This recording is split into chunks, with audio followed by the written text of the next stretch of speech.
निश्चित रूप से उत्तर प्रदेश में जो सरकार है वो झूठ बोलने वाली सरकार है, ढोंग रचने वाली सरकार है।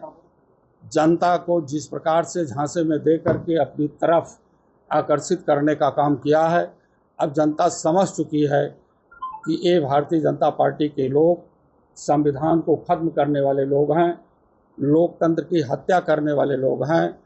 और यही सरकार बाबा साहब डॉक्टर अंबेडकर का जो संविधान है, जो उन्होंने आरक्षण की व्यवस्था दिया है ओबीसी वर्ग के लिए, एससी एसटी वर्ग के लिए, आदिवासी समाज के लिए, वो अंदर खाने में इतना बड़ा खेल हो रहा है कि उस बड़े खेल का नाटक रच करके लोगों को दिखाने का काम कर रहे हैं।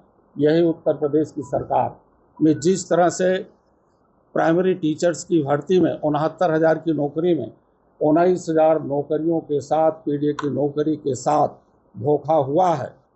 अदालत के आदेश के बावजूद भी हाई कोर्ट ने आदेश दिया कि फिर से इसका निरीक्षण किया जाए, फिर से इस वैकेंसी के बारे में जो पात्र लोग थे, क्वालिफाइड लोग थे, उन्हें चयनित नहीं किया गया है।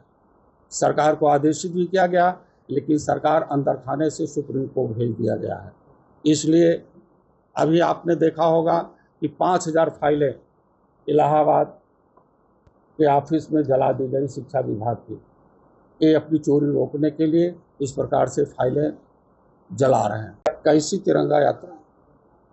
तिरंगा यात्रा देश के तमाम वो नौजवान सैनिक शहीद हो जा रहे हैं। यही भारतीय जनता पार्टी के नेता जब सत्ता में नहीं आए थे तो उन्होंने बड़ा बड़ा ऐलान किया था कि एक सर काटने वाले का 100 सर काट करके आएंगे। आज कहाँ गए वो 100 सर काटने वाले लोग? पुलवामा की इतनी बड़ी घटना, अपने देश के ही शासन व्यवस्था से ही चूक हुई, 42 लोग शहीद हो गए। पहलगाम की घटना के बाद सभी सत्ता पक्ष विपक्ष पक्ष के लोगों ने कहा कि आतंकवाद का जड़ से समाप्त होनी चाहिए। और समाजवादी पार्टी के राष्ट्रीय अध्यक्ष आदरणीय अखिलेश यादव ने पूरे मुहिम के साथ कहा कि आतंकवाद की डाली काटने से काम नहीं चलेगा, उसे जड़ से ही समाप्त कर दिया जाए तो आतंकवाद का सफाया हो सकता है। लेकिन इसके बावजूद सीज फायर क्या है? अमेरिका के कहने से सब कुछ होगा देश का, तो देश कैसे चलेगा? इसलिए झूठी वाहवाही लेने वाले लोगों को आने वाला दिन सबक सिखा देगा। 2027 में उत्तर प्रदेश की विधानसभा का चुनाव है और विधानसभा के चुनाव में यहाँ का किसान जिसकी दुगनी आय देने की बात इन्होंने किया, पेट में भाला भोंकने का काम करेंगे। महंगाई चरम सीमा पर है, सभी नौजवान भी परेशान हैं रोजी रोटी के लिए, नौकरी के लिए। इसलिए इनकी जितनी योजनाएं हैं, अग्निवीर जैसी योजनाओं का समाजवादी पार्टी विरोध करती है। और इनकी ये जो तिरंगा यात्रा है, ये तिरंगा यात्रा बेबुनियाद है। जिन लोगों का खून देश की आज़ादी में नहीं बहा है वो देश की रक्षा के लिए कभी आगे नहीं आ सकते हैं। देश की रक्षा के लिए वही आगे आ सकता है कि जिन लोगों का इस देश की आज़ादी के लिए खून बहा। देखिए, इस सरकार में आत्महत्या एक सामान्य बात बन चुकी है। लोगों को दबिश में डाल करके कहीं ना कहीं गलत लोगों को गलत तरीके से फंसाया जा रहा है, 6 लोगों को।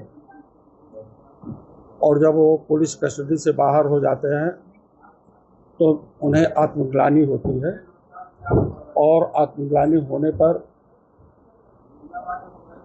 वो कहीं ना कहीं कहाँ किस स्तर पर चले जाएंगे ये कहा नहीं जा सकता। इस प्रकार की घटनाएं आए दिन पूरे प्रदेश में बढ़ रही हैं। कहीं आत्महत्या हो रहा है तो कहीं ज़बरदस्त तरीके से गैंगरेप हो रहे हैं, लेकिन सरकार के कान में जूं तक नहीं रेंग रहा। पूरे उत्तर प्रदेश में कानून व्यवस्था ठप है, गुंडा राज स्थापित है। गैंग रेपकारी कहीं भी पकड़े नहीं जा रहे हैं, खुलेआम सड़कों पर घूमते नजर आते हैं। अगर आप ये वीडियो YouTube पर देख रहे हैं तो हमारे चैनल को सब्सक्राइब करें और बेल आइकन को दबाना ना भूलें। अगर आप Facebook पर ये वीडियो देख रहे हैं तो हमारे पेज को लाइक करें।